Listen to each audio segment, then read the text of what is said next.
Tidak banyak yang saya ketahui tentang Boska.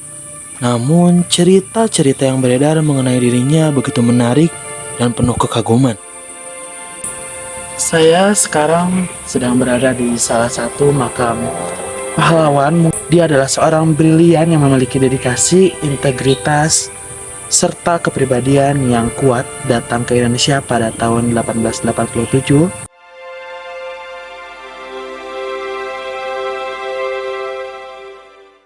Saya penasaran untuk mengetahui siapa sebenarnya Boska dan apa yang membuatnya begitu berpengaruh hingga meletakkan jejak yang begitu mendalam di dalam sejarah.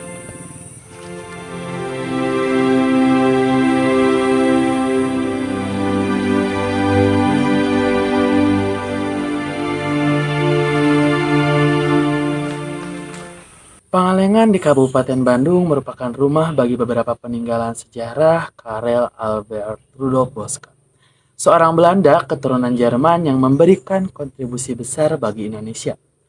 Beberapa warisan tersebut antara lain perkebunan teh Malabar.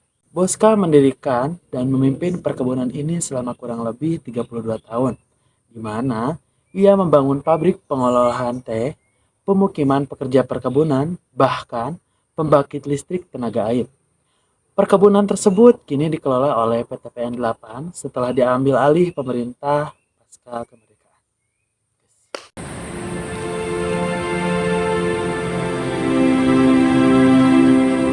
Jadi kita sekarang berada di salah satu peninggalan beliau, yaitu PT PN 8 Kebun yang menjadi pabrik pengolahan teh. Dari sini kita berpindah langkah menuju gedung konferensi Asia Afrika yang akan didatangi oleh teman saya. Nah, di sini saya akan menjelaskan tentang Museum Asia Afrika yang berada di kota Bandung. Sebelum ke museumnya, kita harus tahu dulu tentang Konferensi Asia Afrika. Konferensi Asia Afrika diselenggarakan di Bandung pada tanggal 18 sampai 24 April 1955.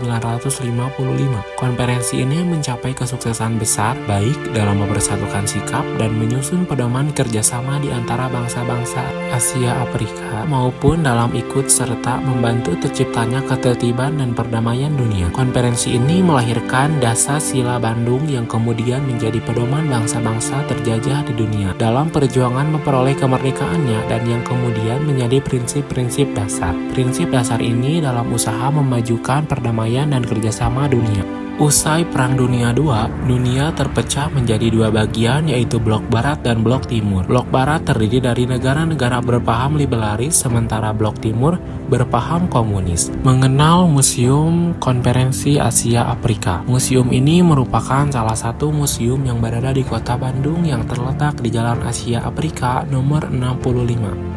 Museum ini merupakan memorable Konferensi Asia Afrika. Museum ini memiliki hubungan erat dengan Gedung Merdeka. Secara keseluruhan, Gedung Merdeka merupakan dua bangunan utama. Yang pertama disebut Gedung Merdeka sebagai tempat sidang utama. Sedangkan yang berada di samping Gedung Merdeka adalah Museum Konferensi Asia Afrika. Afrika sebagai tempat memorable Konferensi Asia Afrika. Latar belakang dibangunnya museum ini adalah adanya keinginan dari para pemimpin bangsa-bangsa di Asia dan Afrika untuk mengetahui tentang Gedung Merdeka dan sekitarnya tempat Konferensi Asia Afrika berlangsung. Hal ini membuat Menteri Luar Negeri Republik Indonesia Prof. Dr. Mochtar Kusumatzjaya SHLLM memiliki ide untuk membangun sebuah museum. Ide tersebut disampaikan pada forum rapat panitia peringatan 25 tahun Konferensi Asia Afrika 1980. Peringatan 25 tahun Konferensi Asia Afrika 1980 yang dihadiri oleh Direktur Jenderal Kebudayaan Prof. Dr. Haryati Soebadio sebagai wakil dari Departemen Pendidikan dan Kebudayaan. Berbicara kesepakatan beberapa negara, kita akan beralih bersama teman saya akan membawa kita ke tempat perundingan Linggarjati, yaitu kesepakatan Indonesia dan Belanda.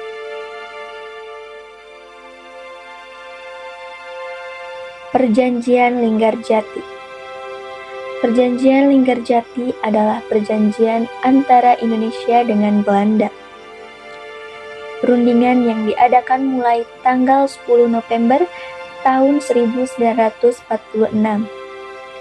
Tepatnya di Desa Linggarjati, Kecamatan Cilimus, Kabupaten Kuningan. Kejadian ini membahas mengenai konflik antara Indonesia dengan Belanda. Sebelumnya, Indonesia dan Belanda sudah pernah melakukan perundingan, namun tidak menemukan titik terang. Perundingan kembali diadakan menghadirkan penengah antara Indonesia dengan Belanda, yakni Inggris.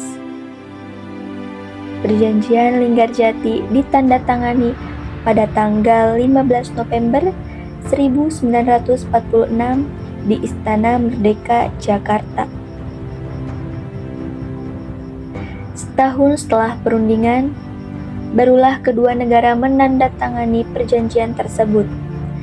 Tepatnya pada tanggal 25 Maret 1947, Perjanjian Linggarjati diresmikan.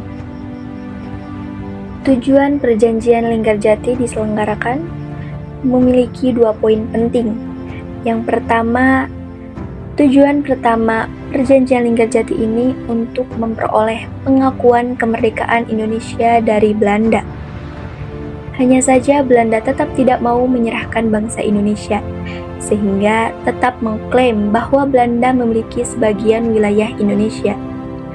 Poin yang kedua yaitu dunia mengakui kemerdekaan Indonesia.